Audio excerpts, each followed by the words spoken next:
আন্দোলনে যাওয়া ওইগুলি খেয়েছে, ওর অবস্থা খুবই খারাপ। টাকার অভাবে আমরা চিকিৎসা করতে পারতেছি না। পড়ালেখার মাঝখানে বাজারে তরকারি বিক্রি করতো, তা দিয়ে আমাদের সংসার চলতো, মা ভাই বোন খাওয়াইতো। বৈষম্য বিরোধী ছাত্র আন্দোলনে আহত সুমনকে বাঁচাতে সাহায্য চায় পরিবার। বৈষম্য বিরোধী ছাত্র আন্দোলনে অংশগ্রহণ করতে পুলিশের ছোড়াগুলি খেয়ে আজও পর্যন্ত হাসপাতালের বেডে শুয়ে আছেন 10ম শ্রেণীর পড়ুয়া শিক্ষার্থী সুমন রহমান অনিক। সে মাধবদীর জালপট্টি এমদাদিয়া দাখিল মাদ্রাসার শিক্ষার্থী। মাধবদী পৌরসভার 12 নং ওয়ার্ডে অবস্থিত সিদ্দিকনগর আব্দুল বাতেন মিয়ার বাড়িতে মাসে 3000 টাকায় ভাড়া থাকেন সুমন ও তার পরিবার।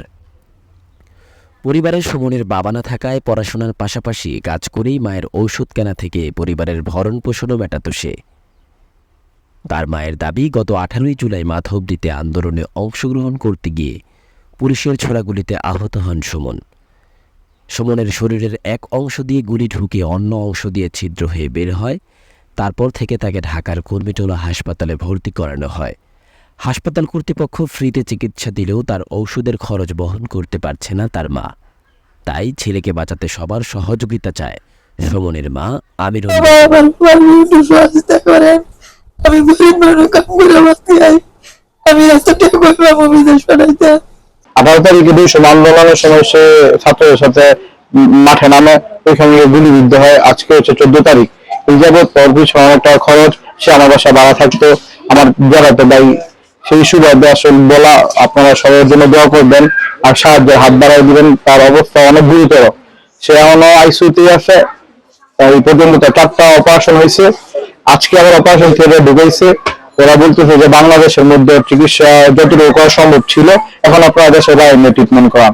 এখন ওর ফ্যামিলির অবস্থা যেই রকম, আসলে ওর মানে ফ্যামিলি একা দ্বারা সম্ভব না যে এত বড় চিকিৎসা করানো।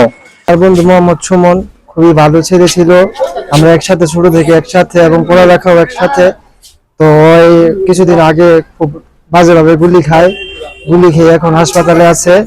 ওর জন্য সবাই দোয়া করবেন এবং সহায়তার হাত বাড়িয়ে দিবেন। আমি এখন বর্তমান কর্মীটোলা হাসপাতালের সামনে রয়েছি। এখানে তার চিকিৎসা চলছে। এখানকার যারা ডক্টর রয়েছেন তারা তার চিকিৎসা সেবা দিচ্ছেন।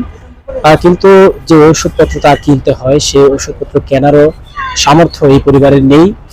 এবং কি এই পরিবারে সেই ছিল একমাত্র সম্বল যে তার মাকেও তার রোজগারের টাকা দিয়ে তার মাকেও সে চালাইতো। কিন্তু বর্তমান সে হাসপাতাল থাকার কারণে তার পরিবারটা একেবারেই দুঃস্থ নেমে এসেছে। আপনাদের সঙ্গে তাদের কথা বলিয়ে দিচ্ছে। সহযোগিতার জন্য হাত বাড়াতে চান, দয়া করে এই নাম্বারটা ফোন দিয়ে চেক করে নিতে পারেন, আবার টাকা দিয়ে দিতে পারেন যদি সহযোগিতা করতে পারেন। নাম্বারটা হলো 01733086966।